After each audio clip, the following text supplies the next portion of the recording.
A derrota do Flamengo foi para o Santos, na Vila Belmiro. E o grande culpado foi esse cara aqui.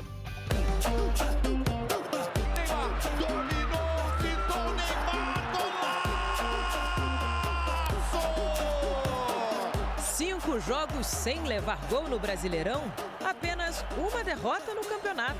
Isso até pegar o camisa 10 do Santos pela frente. Hoje eu vi o Neymar fisicamente num nível de Série A. Um jogador que é determinante, um jogador que pega a bola e sempre faz alguma coisa.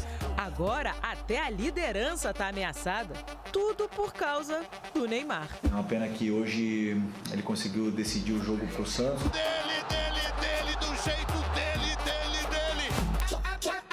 O último gol do Neymar no Brasileirão tinha sido em 2012, na primeira passagem dele pelo Santos. O cabelo agora tem tranças e não mais um moicano, mas algumas coisas continuam iguaizinhas. É o Neymar, né? Foi o Santos que começou em cima. Atenção para Real, passa à esquerda do gol! O Flamengo respondeu. Plata chutou da entrada da área. Bora no Plata, Plata no gol, espalma, Brasão! Missão ingrata era segurar o Neymar. Alguns se arriscaram, falharam. Nessa chance, o craque deixou o David Washington na boa. A finalização passou muito perto. Bateu na ponta do dedo, foi buscar o Rossi a escanteio. O Santos levava perigo, mas era o Flamengo que tinha a bola e criava. Danilo tentou de cabeça. Arrascaeta deu de calcanhar pro Plata. Que jogada do Arrasca pro Plata! Toca no Brasão e vai embora! Do outro lado, Rossi precisou se virar nessa chance do Neymar. Defendeu Rossi contra o Neymar na entrada da meia-lua. Mas a noite era mesmo dele. Neymar recebeu na área, deixou para trás Léo Pereira e Varela e fez o que faz de melhor. Terremoto na Vila Belmiro!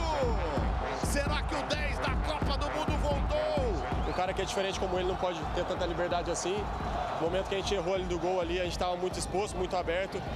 E infelizmente ele teve a sorte, teve os méritos dele ali de fazer o gol. Na comemoração ainda meteu uma marra para cima do técnico Felipe Luiz. Eu te falei. E o jogo terminou assim. O homem mais abraçado da Vila Belmiro. Flamengo, na minha opinião, é o melhor time do campeonato. Então é muito difícil jogar contra um time assim. Mas hoje a gente demonstrou que nós podemos ir muito mais além do que a gente está vivendo hoje. 1-0 Santos. Além da derrota, o Flamengo perdeu o Bruno Henrique para o próximo jogo, suspenso depois do terceiro cartão amarelo. Por enquanto, o time segue na liderança do Brasileirão. Mas isso muda se o Fluminense não vencer o Cruzeiro hoje. A única coisa que está ao nosso alcance é fazer a nossa parte, né? Então hoje infelizmente não fizemos. Nós temos que rapidamente reerguer e levantar o ânimo, que temos um clássico domingo. Um adversário que também vem muito motivado, né, do grande mundial que fez e nunca é fácil jogar contra o Fluminense. Bom, a gente tem que ver como é que vai ser a semana do Pedro, né? Porque o Pedro são duas, né? Já deve estar treinando muito forte. Já deve estar treinando muito forte. Tem que ver como que vai ser avaliada essa semana pelo técnico Felipe Luiz, se vai ter uma conversa entre os dois, né? Todo dia a gente dá uma acompanhada nos bastidores para ver. Por enquanto é tudo normal, tá treinando. Existe a expectativa para que ele volte a ser relacionado com o Fluminense. Felipe ontem não quis nem falar sobre o assunto Pedro. Eu acho até que ele errou. Porque era uma pergunta pertinente pelo que ele viu no jogo. Eu entendo, mas sabe o que acontece também? Era. Assim, da parte do Felipe não tem nenhuma novidade, porque o Pedro não falou com ele. A notícia que se tem é que o Pedro falou com os jogadores. Eu não cito o problema. E que falou com a torcida. Mas até porque a pergunta não foi feita diretamente. Uma pergunta que eu faria na coletiva, assim... Você se arrependeu um pouco de ter prescindido de um jogador com o poder de decisão dele hoje? Um jogo que você teve volume no final do jogo e não teve incisividade? Não, mas aí também deu para entender por que... Porque é muito simples. Mas se a gente só for considerar a questão da indisciplina, o assunto está resolvido, acabou. Mas o outro lado da indisciplina, você abre mão de um jogador que é muito forte. Mas o outro lado de você permitir a indisciplina é você então poder perder os outros jogadores que vão falar, beleza, então se eu me comportar igual o cara aqui, eu também vou estar sendo relacionado e tá show. Mas a pergunta de ontem, eu entendo o que o Henrique está falando, a pergunta de ontem é relacionada ao jogo, independente do que ele fez de parte disciplinar, não treinou e tal. Mas dentro do jogo, o Flamengo entrou 82 vezes no último terço. Finalizou 5, ou seja, faltou a referência que era o Pedro. Falando de parte tática. Eu não vou falar sobre o Pedro. Não, vai falar, porque é o número 9, é o número 9 do teu time, é o número 9 da seleção brasileira, recém-convocado. Então, a gente precisa falar sobre ele. A indisciplina dele, beleza, já falou no jogo passado. Mas, taticamente, você precisa responder. É isso. Porque é um jogador do elenco. Eu não tô questionando a sua decisão. Tô questionando como é que você vai resolver seu time sem o melhor cara do último terço que você tem. Que você tirou. Não, aí beleza. Essa pergunta sobre como você vai resolver sem o Pedro. Isso, beleza. Que aí não é falar sobre o Pedro. É falar sobre, taticamente, o que ele vai fazer no time. Porque o que eu tô querendo dizer, assim...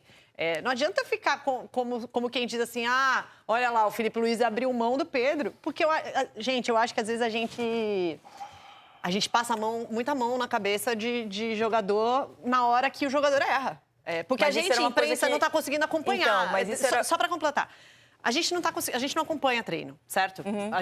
Você veio de uma época que se acompanhava treino. Se você acompanhasse treino, o Pedro talvez não teria tido esse nível de descompromisso, porque ele ia saber que a imprensa ia estar lá noticiando. Ainda mais se houve deboche, como é a palavra que o Filipe Luís usa. Né? Deboche é uma coisa muito desrespeitosa. A gente ia pegar na câmera. Você ia pegar na câmera, você ia mostrar e ia ficar feio na torcida. Hoje não tem isso. Então, assim, o Filipe usa de um artifício, que é falar sobre, para ver se o cara, né, se liga que ele não pode se comportar dessa maneira, porque talvez... Só deixando fora da lista de relacionados, ele não está entendendo o recado. Olha, ele está se comportando dessa maneira. Vocês estão entendendo por que ele não está jogando? E aí, cara, eu acho que a cobrança tem que ser, sim, em cima do jogador. Porque quando ele não pede desculpas. E ele apenas coloca a culpa em todo mundo, menos nele. Eu estou agindo assim porque a diretoria aqui errou. A nota dele, para mim, é uma coisa... Eu estou assim porque o Filipe Luís foi desrespeitoso. A comissão me expôs. Quem se expôs foi você quando você parou de treinar, cara. Entendeu? Eu acho que a gente precisa, e eu tô falando assim, todos nós aqui, a gente sempre fala quando rola nota de pedido de desculpa sem ser pedido de desculpa, sabe? Aquela coisa de, quem conhece sabe, veja bem, não sei o quê, vocês me interpretaram mal. Gente, pedir desculpa é super importante, sabe? Errou? Olha, fala assim, fiz besteira, desculpa. Acho que todos nós erramos. Já erramos na vida e a gente tem que pegar e ter a personalidade suficiente para falar, a gente errou. Eu acho que o Pedro ainda eu não vi nas manifestações dele algo falando assim, eu errei. Não, a gente está de acordo nisso. É que eu acho que você caiu nessa armadilha que a gente debatia isso até fora do ar sobre... Legal, eu acho que o Filipe Luís teve toda a razão e expôs o motivo de não relacionar. Mas quando faltar... Quando eu não teria feito o que o Felipe fez de jeito nenhum, publicamente. Nação rubro-negra, vocês estão vendo aí, olha o que tornou o futebol. O Flamengo agora tem que ter atacante pressionante que pressiona, e o gol que é bom nada. O Flamengo virou um time arame liso, né? Uma jornalista aí muito grande postou uma publicação no Twitter dizendo que o jogador que tem mais minutagens é o Bruno Henrique, por 730 minutos e só tem apenas um gol. O Pedro, que o Filipe Luís fala, né, de GPS, disso, daquilo, tem 350 minutos e 4 gols. Olha a diferença. Então, assim, olha a mediocridade que virou o futebol. Agora o atacante tem que pressionar. Estão esquecendo do gol, gente. O Flamengo agora improvisando vários falso 9, Plata, sabe? É Bruno Henrique não é falso 9, tendo o Juninho no banco, pra que contratou o Juninho? Dá oportunidade, deu 730 minutos para o Bruno Henrique, mas não deu nem a metade disso para o Juninho. Então não tem como falar que o Juninho é bagre, não dá. José Boto, cadê as contratações? A torcida tá pedindo a demissão do José Boto, e tem que demitir mesmo, tem que sair do Flamengo. Não dá mais, o BAP está pressionado, está pressionando o Boto, Filipe Luís está irritado. Ontem os jogadores do Flamengo já entraram com o corpo mole. Vamos ver no clássico contra o Fluminense, se continuar esse jeito mole de marcar, a gente está vendo que os jogadores do Flamengo estão fritando o José Boto e o Filipe Luís também. E o Felipe Luiz também, porque vocês acham que o BAP só vai demitir o José Boto? Claro que não, o técnico também. Então assim, alô Felipe Luiz, ou você começa a dar mais oportunidade a jogadores que são decisivos, ou você vai sair do Flamengo. Essa que é a verdade, você não irá continuar no Flamengo. Então assim, há uma grande expectativa do BAP demitir o José Boto a qualquer momento. Eu quero saber de vocês, amigas e amigos, chegou a hora de demitir o José Boto, o que vocês acham? Deixa aqui nos comentários, eu quero ouvir a opinião de todos vocês. Eu tô indo nessa, fiquem com Deus e até a próxima!